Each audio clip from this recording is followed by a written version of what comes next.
प्रथमे तो जेन छात्र छात्री माने ये अग्निकांड जीवन हरैछन तांकर आत्मार सद्गति मुई कामना करुचे। एटा बहुत दुखर कथा। आज लखनऊ बोली गोटे सहर रे सर्ट सर्किट रे गोटे कोचिंग सेंटर रे 15 ऊर्ध्व छात्र छात्री मानकर जीवन हानि होइछे। दुखर कथा किंतु ओडिशा विभाग महासंघ सबुले एतिर ऊपर लड़ाई करा 2024 रे भी आम जिला प्रशासन के ऊपर आम अवगत कर दाबीपत्र माध्यम रे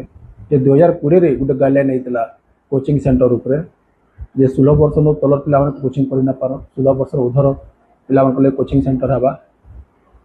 मान जातीय मानवाधिकार कमिशनर भी से सजेसन देते जे कोचिंग सेंटर मान के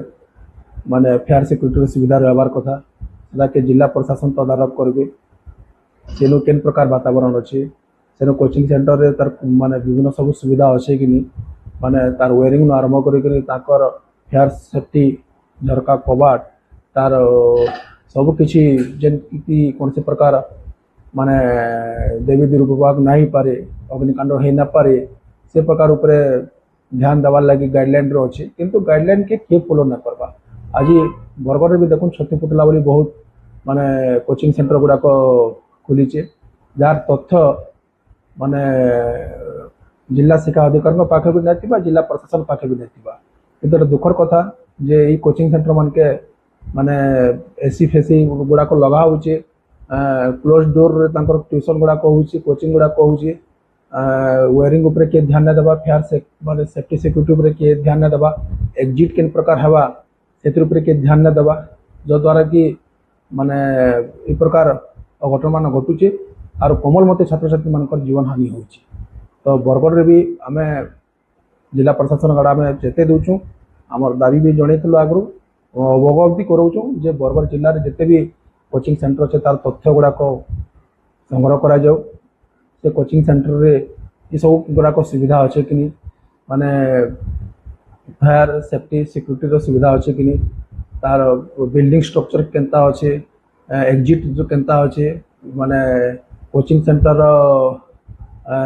श्रेणी गृह के देखिक छात्र छात्री मान संख्या अनुपात केते अच्छे ये सब गुड़ाक गाइडलाइन अच्छे से गाइडलाइन को फॉलो करी सब जिन गुड़ाक निरीक्षण करेंगे बोलिक आम दाबी जनाऊँ और जिला प्रशासन को यहाँ भी कहूँ जे इतिर तीक्ष्ण नजर रखिक सरप्राइज भिजिट करी माने ये सब तथ्य गुड़ाक संग्रह करूँ और जेन कोचिंग सेंटर गुड़ाक ये सब गुड़ाक परफॉर्मा ना आसवा छत फुटला पाखे कौन प्रकार स्वीकृति ना नके कौन प्रकार जेन 2020 गाइडलाइन हिसाब से कोचिंग सेंटर गुड़ाक हवा कथा तार कौन जदि से ऊपर से माने नहीं आसवा तुरंत से बंद करा जाऊ और ये सब गुड़ाक हेले एवं जनता गोटे घटना घटी ये प्रकार घटना राखे ना घटे छात्र छात्री मान जीवन भी सुरक्षित रहा।